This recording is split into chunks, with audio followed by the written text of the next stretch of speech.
Ada 80 pinjol ilegal 2022. Ini cara bedakan pinjol ilegal dan legal. Satgas Waspada Investasi, SWI, OJK menemukan 80 platform pinjol ilegal per Desember tahun 2022. Bagaimana membedakannya dengan yang berizin? Menutup akhir tahun 2022, pinjaman online alias pinjol ilegal masih marak terjadi di tengah masyarakat, meski telah dilakukan pemblokiran oleh Otoritas Jasa Keuangan, OJK, melalui Satgas Waspada Investasi, SWI. Terbaru, SWI telah menemukan 80 platform pinjaman online pinjol ilegal per Desember tahun 2022.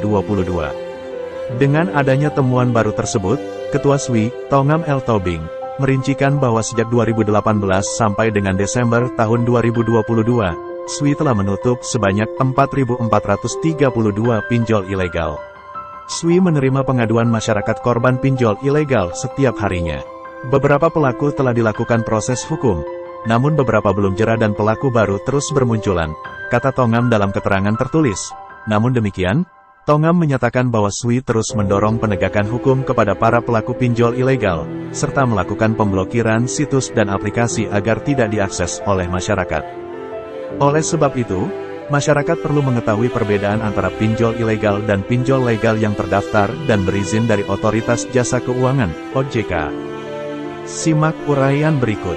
Ciri pinjol ilegal dilansir dari laman resmi OJK, pada Rabu, tanggal 28 Desember tahun 2022, berikut adalah ciri-ciri pinjol ilegal.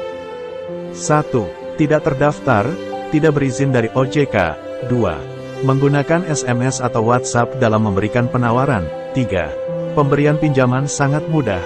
4. Bunga atau biaya pinjaman serta denda tidak jelas. 5. Ancaman teror, intimidasi, pelecehan bagi peminjam yang tidak bisa membayar. 6.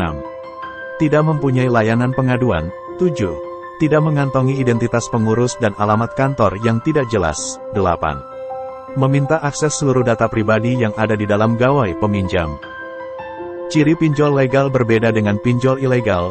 Pemberi pinjol yang legal memiliki kriteria-kriteria sebagai berikut. 1. Terdaftar atau berizin dari OJK. 2. Pinjol legal tidak pernah menawarkan melalui saluran komunikasi pribadi. 4. Pemberian pinjam akan diseleksi terlebih dahulu. 5. Bunga atau biaya pinjaman transparan. 6. Peminjam yang tidak dapat membayar setelah batas waktu 90 hari akan masuk ke daftar hitam, blacklist.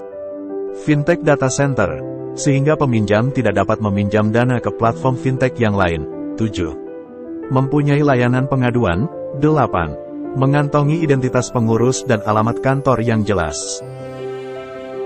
Setelah mengetahui perbedaan antara pinjol legal dan ilegal, tak ada salahnya masyarakat juga mengetahui daftar pinjol ilegal per Desember tahun 2022, agar tidak terjebak saat melakukan pinjaman online.